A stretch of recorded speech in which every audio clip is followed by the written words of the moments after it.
Assalamualaikum warahmatullahi wabarakatuh. Perkenalkan, nama saya Tika Ningsih, NIM E1E019-320 dari kelas 5I dengan nomor urut 12 akan menjawab soal ujian tengah semester pembelajaran Bahasa dan Sastra Indonesia SD. Soal nomor 1 terkait dengan buku belajar, ini ada 3. Yang pertama, belajar bahasa. Artinya, seseorang belajar suatu bahasa dengan fokus pada kemampuan berbahasa atau berkomunikasi melalui bahasa yang digunakannya. Yang kedua, belajar melalui bahasa. Artinya, seseorang menggunakan bahasa untuk mempelajari suatu pengetahuan atau keterampilan. Dengan kata lain, bahasa digunakan sebagai alat untuk mempelajari sesuatu. Kemudian yang ketiga, belajar tentang bahasa. Artinya, seseorang mempelajari bahasa untuk mengetahui segala hal yang terdapat dalam bahasa, seperti kaidah kebahasaan atau produk bahasa. Soal nomor 2 menjelaskan prinsip pembelajaran bahasa Indonesia SD. Yang pertama, dari siswa diberitahu menjadi siswa mencari tahu.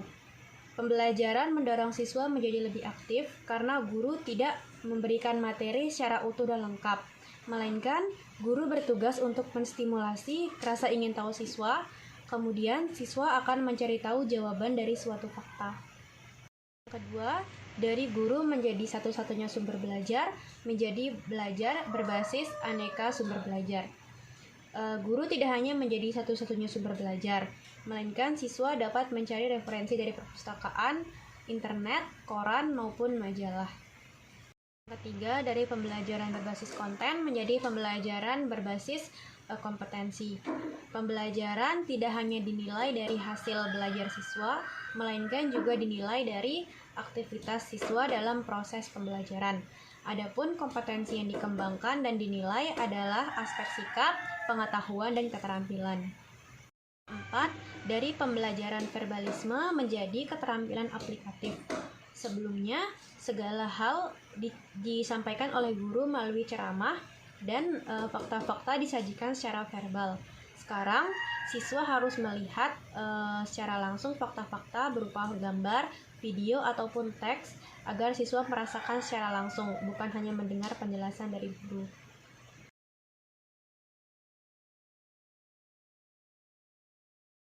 Soal nomor 3 tentang komponen pendekatan kontekstual. Yang pertama, menemukan atau inquiry. Inquiry merupakan bagian inti dari pembelajaran berbasis kontekstual. Dalam pembelajaran inquiry, pengetahuan dan keterampilan yang didapatkan oleh peserta didik bukan merupakan hasil mengingat, merupakan hasil menemukan sendiri.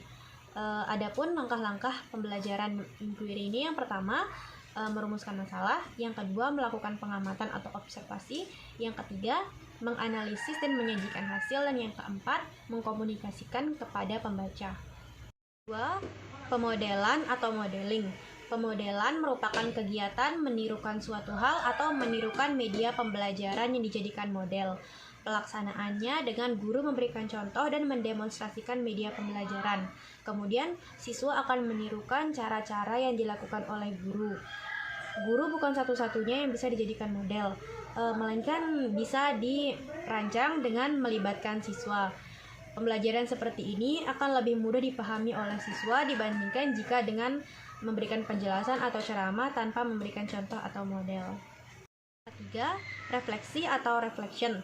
Refleksi adalah cara berpikir atau respon tentang hal-hal yang baru saja dipelajari atau menelaah dan merespon semua kejadian, aktivitas, maupun pengalaman dilakukan dengan membuat pernyataan tentang segala sesuatu yang diperoleh, bisa menggunakan catatan, bisa menggunakan hasil karya, atau bisa juga menggunakan kesan dan saran tentang pembelajaran yang telah dilalui.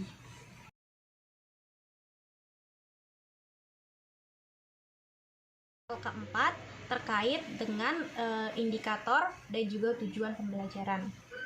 Yang pertama, pengelompokan lots dan hots.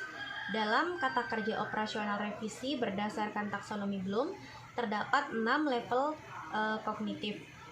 yang C1 sampai dengan C3 yang meliputi mengingat, memahami, dan menerapkan, termasuk ke dalam kelompok LOTS atau Lower Order Thinking Skills.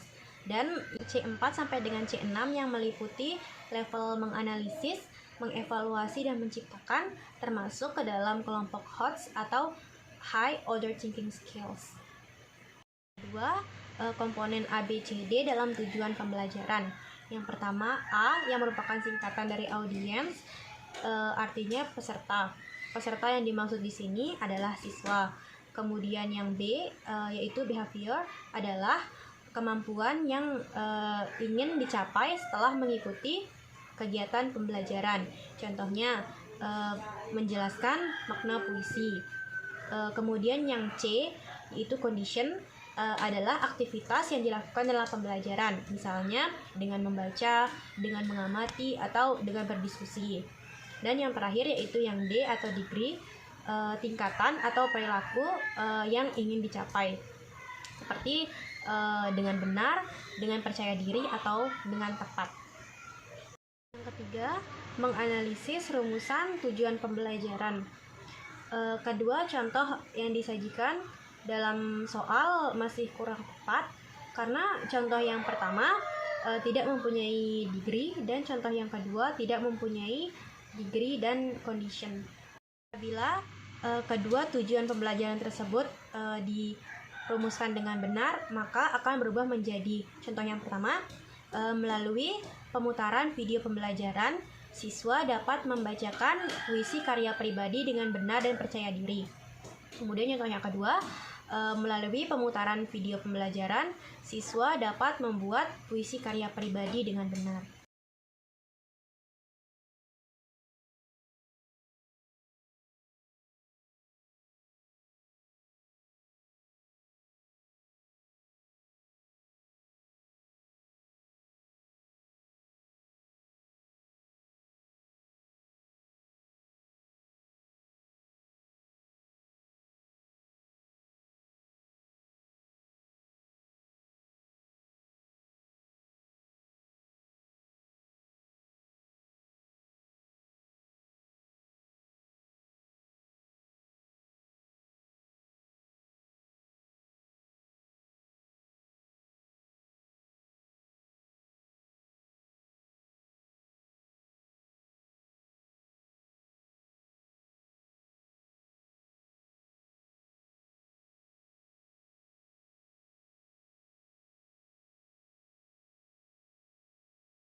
Sekian dari saya, terima kasih. Wassalamualaikum warahmatullahi wabarakatuh.